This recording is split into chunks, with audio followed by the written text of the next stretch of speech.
কোথাও পাট কাটা, কোথাও জাগ দেওয়া, আবার কোথাও আঁশ ছাড়ানোর কাজ চলছে। তবে সোনালী আঁশের এই ফসল উৎপাদনে স্বস্তি নেই কৃষকদের। তাদের অভিযোগ, বীজ, সার, কীটনাশক ও শ্রমিক খরচ বাড়ায় উৎপাদন ব্যয় বেড়েছে কয়েক গুণ, কিন্তু বাজারে পাট বিক্রি করতে গিয়ে মিলছে না কাঙ্ক্ষিত দাম। এতে দিন দিন কমছে পাট উৎপাদনে আগ্রহ। খরচ হেভি, খরচ বিঘা প্রতি হয় 7-8 হাজার যায় খরচ। 700-800 টাকা সব নেয় ধোয়া, বলছেন পোষায় না।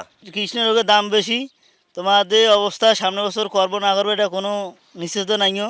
কিন্তু কীটনাশক সব কিছুর দাম বেশি, আমরা এগুলা বাজারে নিয়ে গেলে সেরকম দাম পাচ্ছি না। তবে কৃষি বিভাগ বলছে, উন্নত জাতের পাট চাষ এবং উৎপাদন খরচ কমাতে কৃষকদের নিয়মিত পরামর্শ দেয়া হচ্ছে। মনে করি না যে পাট হারিয়ে যাবে বা পাট চাষে আগ্রহ থাকবে না, যেহেতু আমাদের সোনালী ফসল পাট সরকার পাটকল চালুর ব্যাপারে পাটের মূল্য নির্ধারণে প্রতিটি ক্ষেত্রেই আমাদের কৃষকদের পক্ষেই সিদ্ধান্ত গ্রহণ করে আসছে। কৃষি সম্প্রসারণ অধিদপ্তরের মাধ্যমে সেগুলো আরও বেশি মাঠে সম্প্রসারিত হবে এবং নতুন যে জাতগুলো রয়েছে রবি 1, সবুজ সোনা, এই জাতগুলো সম্প্রসারণের মাধ্যমে আমরা আশা করি কৃষক পুরাতন জাতের পরিবর্তে এগুলো চাষ করলে তারা লাভবান হবে।